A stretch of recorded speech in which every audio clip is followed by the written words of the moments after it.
What is it about this chord progression that stands out to you?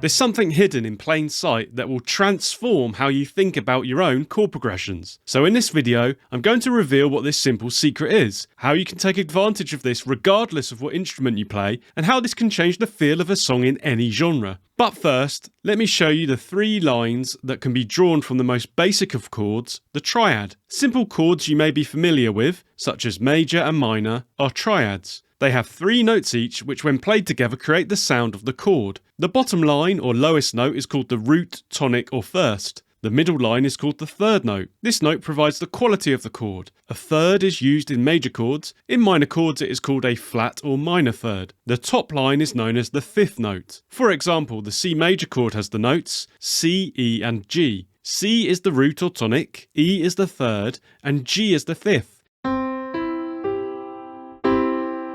You can consider the triad not as a single block, but 3 separate voices that are heard at the same time. You could think of this as 3 people singing in a choir, or like 3 songbirds tweeting away. Songbirds are known for their beautiful melodies, which have existed for millions of years. But as humans have developed the places in which they live, these tunes have been drowned out. The noise of the urban environment, mainly coming from traffic, is found mostly in lower frequencies. While songbirds generally sing in quite a high register, birds with high-pitched songs will have an advantage in cities because their signals suffer less masking by the ambient low-frequency noise. It has been shown that males at noisier sites tend to sing at higher frequencies than birds in less noisy areas. So next time you're sat in a city park, this explains why you can still hear the birds. And it also explains why the top or highest note in a chord is the one that you hear the most. When you play any chord, the note your ear will focus on the most is the highest note of each chord. Like the songbird, that top note rings out above the lower sounding chord tones. This is a powerful secret hiding in each and every chord and progression, which allows you to target the notes that people will hear the most in your music. Listen again to the 1-5-6-4 chord progression from the start of the video, and this time pay attention to the top or highest notes. This is in the key of C major, which uses white keys on the piano.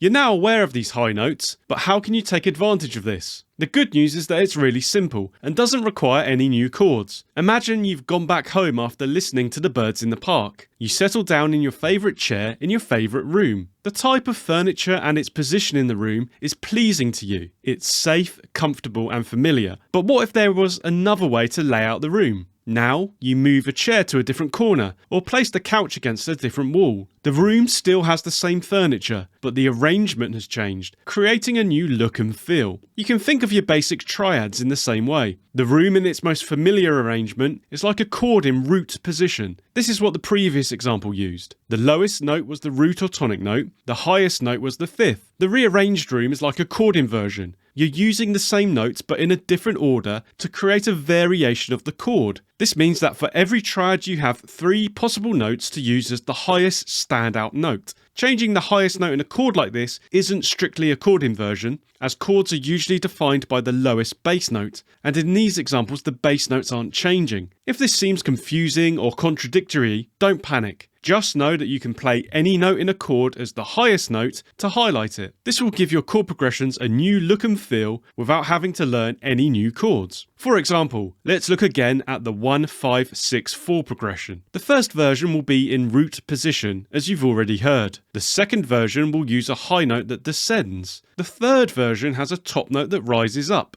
You can also think of this top note like a melodic line. Here I am changing chords once per bar, so it isn't felt like a melody, but if I change chords more often, it might start to feel that way. This is what many songwriters will do if they start with a melody, matching chords that have a top note the same as the melodic note. Listen to how changing the high note focus in a chord progression will change its feel, even with basic triads.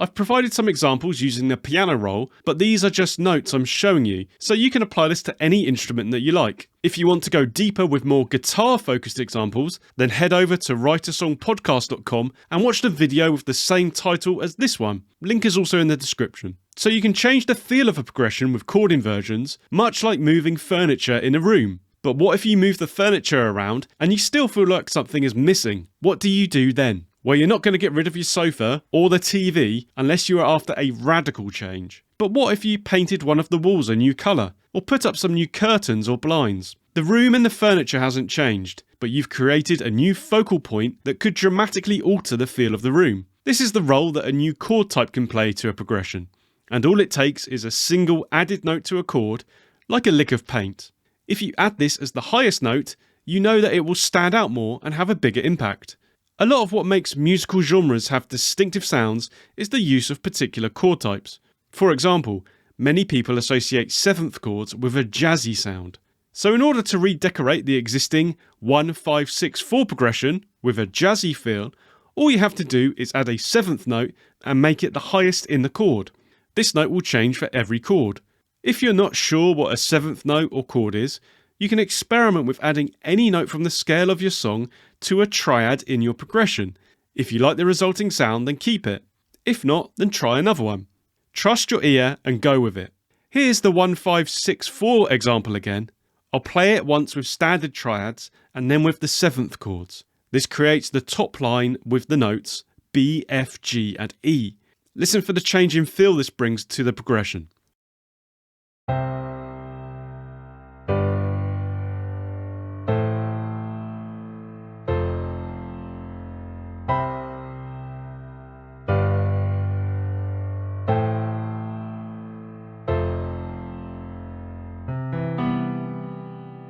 I have to admit at this point that you might have just wasted your time. The thing is, everything I just told you is completely useless if you don't know how to write a chord progression.